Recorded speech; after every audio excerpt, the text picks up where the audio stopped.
حضرت خواجہ سید عثمان ہارونی رحمۃ اللہ علیہ، سلطان الہند، نائب رسول خواجہ معین الدین چشتی اجمیری رحمۃ اللہ علیہ کے شیخ طریقت ہیں۔ آپ کا اسم گرامی عثمان ہے، آپ کی کنیت ابو النور اور لقب شیخ الاسلام ہے۔ ہارونی آپ کو آپ کے قصبہ ہارون کی وجہ سے کہا جاتا ہے۔ آپ کا سلسلہ نسب 11ویں پشت سے مولا کائنات مولا علی علیہ السلام سے جا ملتا ہے۔ حضرت خواجہ سید معین الدین چشتی اجمیری رحمۃ اللہ علیہ آپ کے جانشین اول اور خلیفہ اکبر ہیں۔ حضرت خواجہ سید عثمان ہارونی رحمۃ اللہ علیہ کے خلفاء میں 4 بہت مشہور ہوئے ہیں، جن کے نام حضرت خواجہ سید معین الدین چشتی اجمیری، خواجہ نجم الدین سغرا، خواجہ سعدی اور خواجہ محمد ترک ہیں۔ آپ نے ابتدائی تعلیم اپنے والد ماجد سے حاصل کی، پھر اعلیٰ تعلیم کے لیے نیشا پور تشریف لے گئے۔ وہاں مشاہیر علماء و فضلاء کی سرپرستی میں بے شمار علوم و فنون حاصل کیے۔ پھر اعلیٰ تعلیم کے لیے اس زمانے کی علمی و فنی مرکز نیشا پور کا رخ کیا اور وقت کے مشاہیر علماء و فضلاء سے اکتساب علم حاصل کیا۔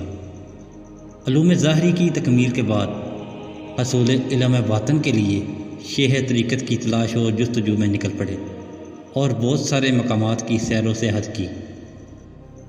جب آپ موضع زندانہ نواح بہارا میں وارد ہوئے، جہاں شہریار ولایت حضرت خواجہ سید شریف زندانی مسند ارشاد پر متمکن تھے، اور آپ رضی اللہ تعالیٰ نے حضرت خواجہ سید شریف زندانی کے ظاہری و باطنی کمالات سے متاثر ہو کر انہی کے حلقہ ارادت میں شامل ہو گئے۔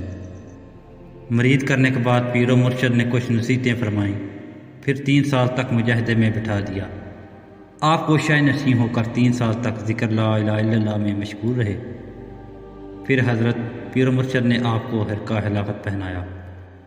جس دن خواجہ عثمان ہارونی کو حرقہ خلافت ملا تو آپ کے پیر و مرشد حاجی شریف زندانی رحمۃ اللہ علیہ نے کلا 4 ترکی بھی آپ کے سر پر رکھا اور فرمایا کہ اس 4 ترکی کلا سے مراد 4 چیزوں کو ترک کر دینا ہے: ترک دنیا اور ترک عقبہ، یعنی اللہ تعالیٰ کی ذات کے سوا کوئی بھی مقصود نہ ہونا۔